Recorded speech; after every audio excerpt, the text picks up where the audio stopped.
It's not a game, it's a rich thing.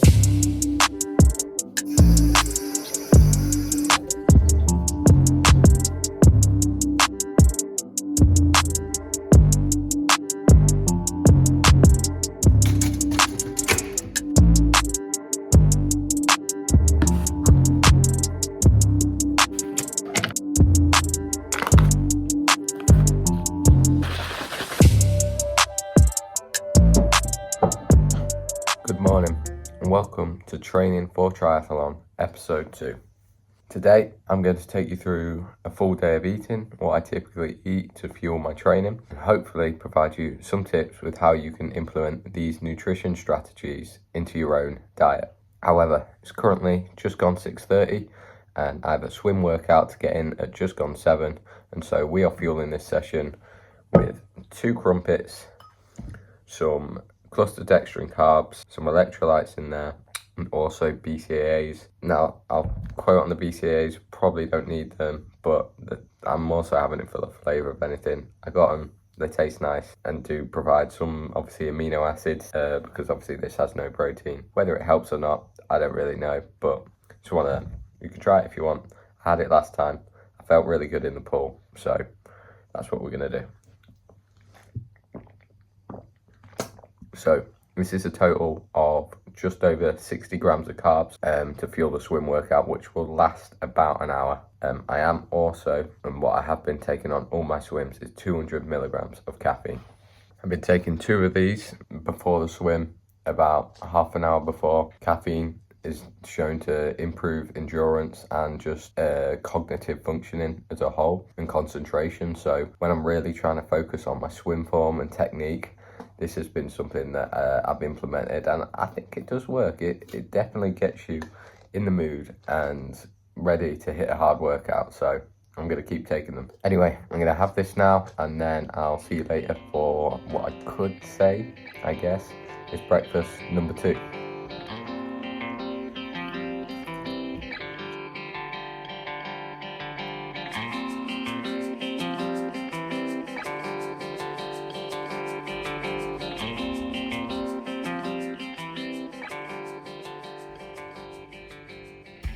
Okay, swim is complete, and it's time for breakfast number 2, I guess you could say, which was post-workout smoothie. So in here we have oats, banana, frozen fruit, strawberry whey protein, 5 grams of creatine, and obviously milk as well. So good hit of protein, some more carbs on board to replenish what we've just used, and potentially fuel for the next session, which I don't usually do. But I've got a VO2 max test today on the bike, something I'm doing as part of my university course. So something that's gonna give me a bit of training, also give me a bit of pain and suffering, but yeah, need to make sure we're fueled for that, especially after obviously working out this morning. So having this and then another meal as well before that, plenty of carbs to get in. I find having a smoothie just really useful and convenient. Obviously, you don't have to have a sit-down meal. You can just drink it on the go, which is, like I say, convenient when you're on the move, trying to get ready for work or the day ahead. So something I recommend. You can pack it full of calories to replenish all that you've burned. So yeah, that's what I've been doing so far, and it kind of keeps me full till about 11 a.m, which is then when I'll have my next meal. Just another important thing to add is after you've done that morning workout, ideally you do want to be getting something in you within like the first 30 minutes. Not the end of the world if you don't, but I wouldn't really leave it later than an hour. All you're doing is just delaying that recovery process. At the end of the day, you're going to have a meal sometime soon, so you may as well. Your body's just worked out. It's primed to take on nutrients on board. So getting something like this can be convenient, especially if you don't have an appetite. So yeah, definitely get something in. Protein, carbs, obviously the main thing post-exercise. So a smoothie is something I definitely recommend, but there's loads of other alternatives. Eggs on toast, just whatever you fancy. Okay, so I am just going to go over the swim workout as well, which will be on the screen here for you. So we did a 300 meter warm up, and then did 200 meters as a 50 meters kick, 50 meters swim. Something I have noticed is after coming off that kick, it is really, it's a strange feeling because your legs, your hip flexors have been working and then they're not, so they kind of like dangle there, but it kind of gives you that mentally, you know where they should be. So it's definitely helped kind of realize that sometimes my legs do sink a bit, and kind of help me engage them a little bit more when I am swimming. So that's something I've noticed. Like I say, swimming is just so technique based. As I get on to then the 50 meters, like sprints in a way, I'm just going full at it. And I mean, I think my quickest pace I averaged in there was a 1:30 pace, and some people are averaging 1:30 pace. In fact, loads of people are averaging 1:30 pace for the whole half Ironman. Some people do it for the Ironman. Like, they are freaks of nature. And here's me gasping for air when I do 50 meters. But the improvement I have seen has been really promising, and so I know I've just got to stick at it, keep improving, keep refining my skills, and you will get better at it, just like anything. So I'm excited to see where I am in another month, 2 months, 3 months, who knows. So just going to keep with it. But yeah, so we did 4 by 50 meters, all 20 seconds rest throughout this main set. We then did 400 meters at an easy-ish pace. This did not feel easy after doing them sprints, but we got through it and trying to keep the form as best as possible. We then went into 6 by 50 meter sprints again, then a 300 meter easy again. It's hard to say it's easy when you've just been gasping for air on those sprints, but it is less taxing, I guess. And then to finish off, we did 8 by 50 meters again, all 20 seconds rest. Our quickest pace was about 1:30 for the 50 meters, but I think I was holding probably average across it about 1:35, and then finished with 200 meters again, easy-ish, and then a cool down. But that's what the swim workout looked like. So it was 2,500 meters in total. My watch messed up a bit in the water, but we made sure we got the 2,500 in. But yeah, it'd be good to obviously look back on this and see how far I've come. But swimming, like I say, is definitely a weakness of mine. If you have any tips and anything that has helped you in the past to improve your swimming, then please let me know and share it with other people, because like I say, it's so technique orientated. It is a case of just showing up, putting in the work, refining, improving your skills again and again. And some days you can be in the water and you're on it, you feel it. Other days you're fighting with every stroke. Today was a bit of a mix. I felt good in the longer ones, but the sprints, I'm just hammering away at it. And yeah,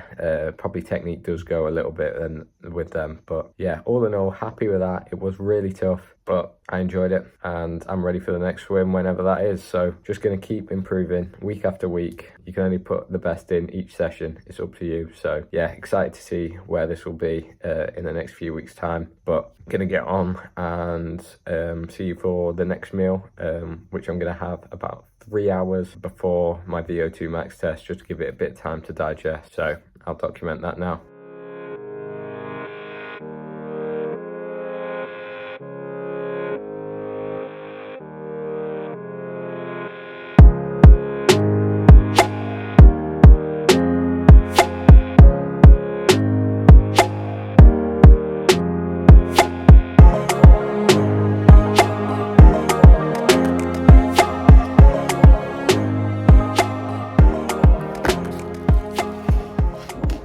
Okay, so we have meal number 3 here now. VO2 max test complete. I haven't got the results just yet. At the end of the video, I might have them.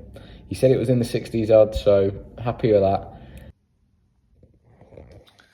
So I have got the results back, and it was in the 60s. It was, in fact, bang on 60. So 60 milliliters per kilogram per minute is my VO2 max. This one was done on a bike, and my watch actually says my VO2 max is 68. Obviously, I'm going to go with this metric, as I was done in the lab with an oxygen mask on, plugged up to a machine, etc. All the full high-tech equipment, rather than just something that I wear on my wrist. My watch may take it from my running data though, which I think I am more fit, and I probably have got a higher VO2 max for running. There's also more muscles involved, so likely you're going to use more oxygen. But yeah, my cycling VO2 max was 60. That was tough. I've just been coughing up my lungs for like the past 5 minutes, so yeah. Anyway, I can stomach this now, I'm sure, so I'm going to have this. eggs, potatoes, some broccoli, some spinach in the eggs as well, some good micronutrients, again, good quality source of protein, and some good carbohydrates. That's really it. Nothing too complicated. Fairly easy meal to make as well, which is always key. Prepped it earlier this morning. All I got to do then, stick it in the microwave. Simple as that. Having a plan is really important in staying on top of your nutrition, because otherwise you miss a meal and then that's it. The whole recovery and training just goes out the window. So yeah, having a plan, really important. So gonna have this now, do a bit of work. Also with this meal, I'm gonna be taking my vitamins. Usually I take them at about 10-11 a.m, but because I knew I was then gonna be working out again at about 2 p.m, I didn't. So I'm gonna have them now. The only two vitamins I take, supplements I take, are this magnesium and vitamin D, and then an omega-3 fish oil at the minute. But yeah, vitamin D definitely most people should be taking, especially if you live in climates like these where it's really not sunny at all. I spend most of my day indoors despite training for up to like 10 hours a week. Typically when I train it's dark and I don't have any sunlight exposure, so vitamin D is a must. That's all I take.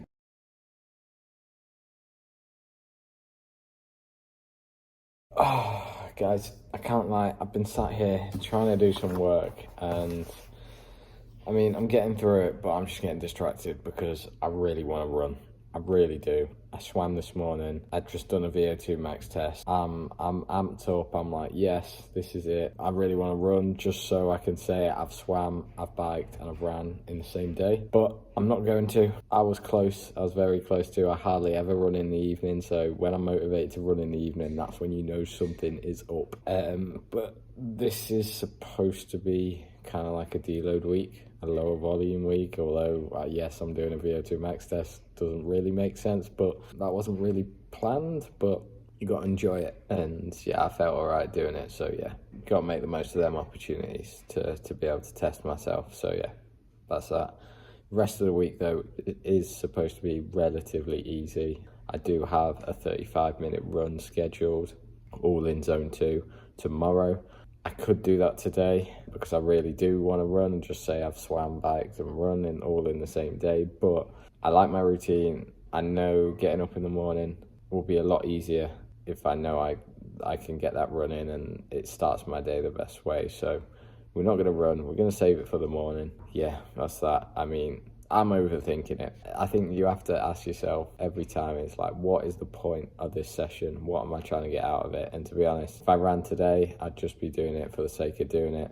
So running tomorrow, still going to get the work in and just really try and not stress my body full on in one day that leaves me completely destroyed for the rest of the week. So an easy run tomorrow and that is it. I'm typically, and I feel like most triathletes typically toe that line of overdoing it and doing as much work as possible, and then they end up hitting a wall and completely flop. So I'm trying not to do that. I'm trying to put on the brakes when necessary, but obviously you've got to learn when the right time is, because you're not always going to want to do every single workout. So learning when to push through pain and learning when to actually take it easy and back off is something that I'm still managing with, and I feel like a lot of people do. So yeah, it's a hard thing. It's a hard thing to do, and there's no necessarily right or wrong guidelines to follow, but you've just got to listen to your body, ask the right questions and respond appropriately, I think. So yeah, we're not going to run today. We're going to run tomorrow. We're going to get our day started with a nice easy run tomorrow. It's going to wake me up. It's going to get my day going. So yeah, that's it. Routine. That's all it is. But yeah, I just thought that's what I'd share with you, just my thoughts of obviously what's going through my head right now. I really wanted to do it, but we're going to be sensible. There's going to be a time when we're going to do it. And so yeah, that time ain't now though. Anyway, back to trying to do a little bit more work, and then it'll be time for the evening meal, and I'm just going to kind of sum up my approach to nutrition and how I go about tracking my energy intake and my energy expenditure. Our evening meal there was oats with frozen fruit, peanut butter and protein powder. Something just very easy to make when you've been out all day and I come in and I really just don't feel like cooking, so that's why I have it. The protein powder that I use is casein in this instance, so the reason why I have casein for this meal and whey protein for post-workout smoothie in the morning is because casein is a slower digesting protein, which means the supply of amino acids, which is protein broken down, is given out more slowly and released more slowly to the muscles, which is ideal for keeping rates of muscle protein synthesis high during periods where you're not consuming any food, such as when you're sleeping. So it kind of drip feeds the muscle overnight more sustainably than whey protein, which is much faster digesting and absorbed much quicker by the body, which makes it ideal for using after workouts when your body's most primed to take in nutrients and kickstart that recovery process. So whey post-workout,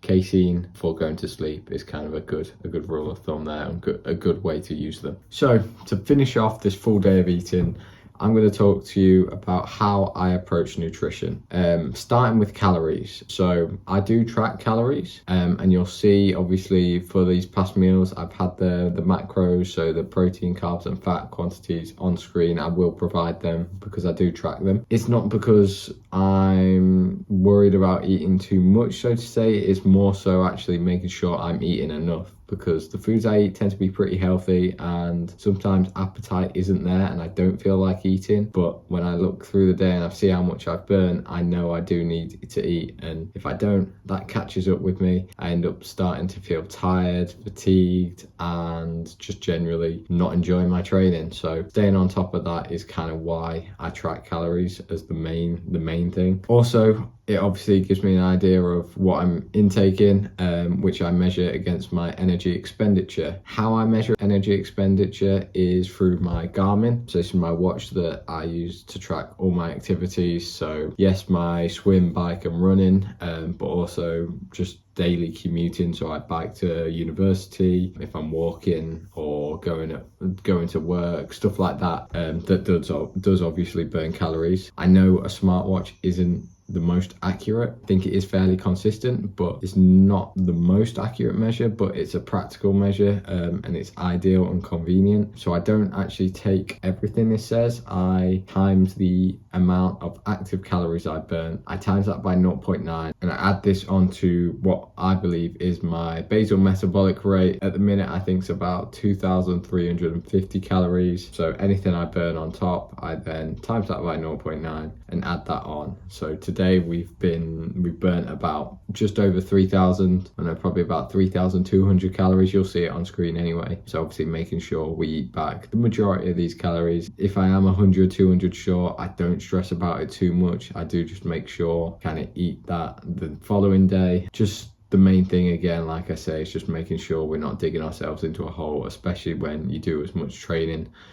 As a triathlete, it is quite easy to fall behind and then really struggle, and at the end of the day you impair your performance and you impair recovery, and like I say, I just end up not enjoying training. So making sure I stay on top of that is something I've realized I really need to do, and so definitely improved that recently. So as for the calories, the macronutrients I hit, I'm not too strict about the percentages. I don't really worry about that. The main principles I follow is 150 grams of protein, 140 to 150. I'm not stressing if I'm at 140. I'm not stressing if I'm at 160. 150 is quite a lot for my body weight. So I am about 56 kilos right now, which is about 122, 123 pounds. So I'm over 1 gram per pound of body weight, which is kind of the upper threshold, I believe. So it is quite a lot of protein. I've never really experienced any issues with it, but it is something I wonder, if I